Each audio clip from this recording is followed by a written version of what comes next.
Also breaking, fired CISA director Krebs, who you may recall hailed this election as the most secure in history, was reportedly flagged multiple times by the Homeland Security Department watchdog for poor performance.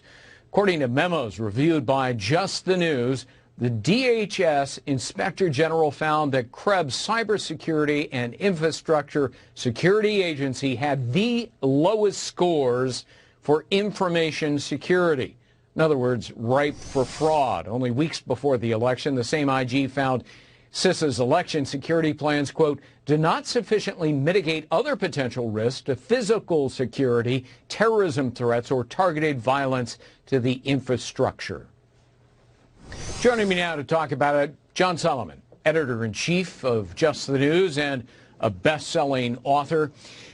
John, you know, Krebs was, as I mentioned a few minutes ago, sort of the darling of the media who hailed his brilliance and as a skilled leader of the security unit that's supposed to prevent cyber attacks, among other things. Turns out he's a model of incompetence. Admittedly, he says he's to blame for this massive cyber security attack.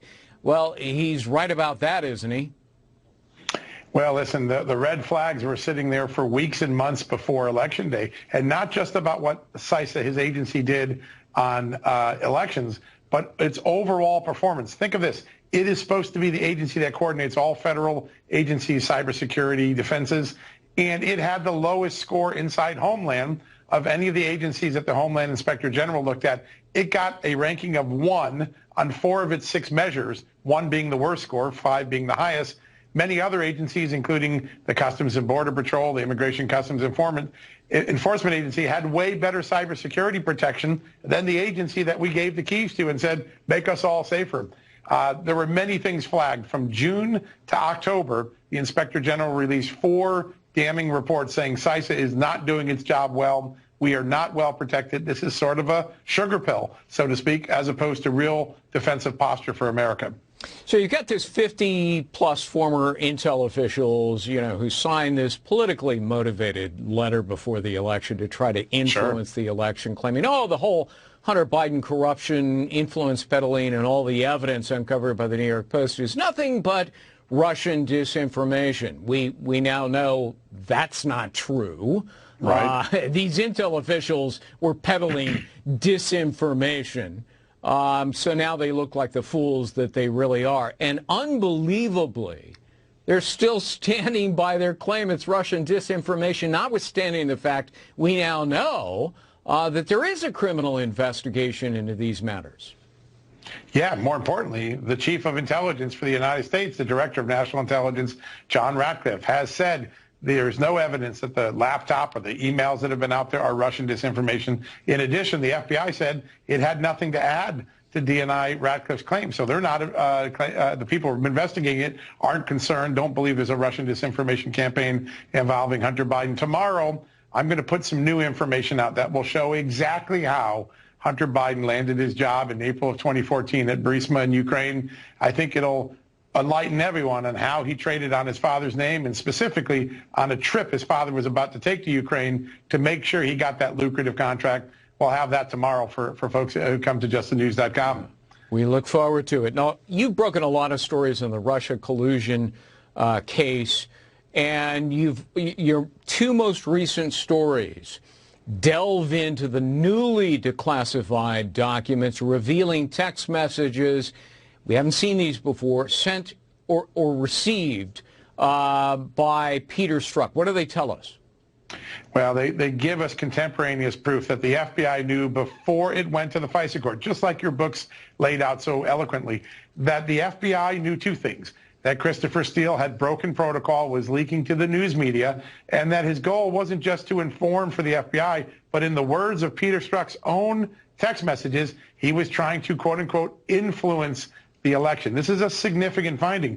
If a month before you've determined Christopher Steele is leaking and trying to influence the election, then you go to the court the next month, the FISA court, and say, we have no derogatory information. He's a good source. You've lied. You've misled to the court. We now know the chief of the Crossfire Hurricane investigation had that level of knowledge.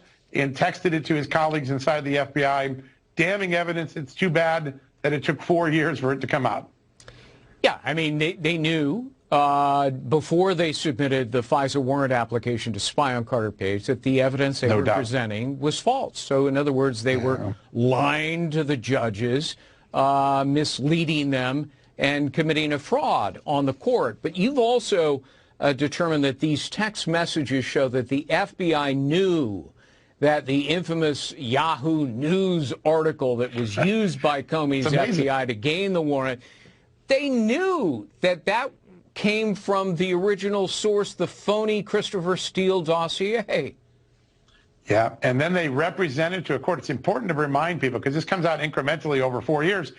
What they told the court is, we have no reason to believe that Christopher Steele directly was involved in confirming the information to Yahoo News. So they basically tell the court the Yahoo News article is independent proof of Christopher Steele's bogus dossier, when in fact, in their own text messages, they instantly recognize the Yahoo News article comes from Christopher Steele, and it's part of his efforts to, quote unquote, influence the election.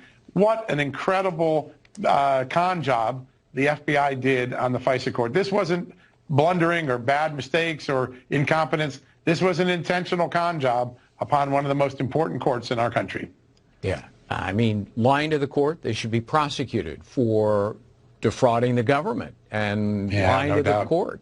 Contempt of court for lying to them. John Solomon, as always, great stuff. We look forward to the column tomorrow that you're going to be breaking some news on. Thanks.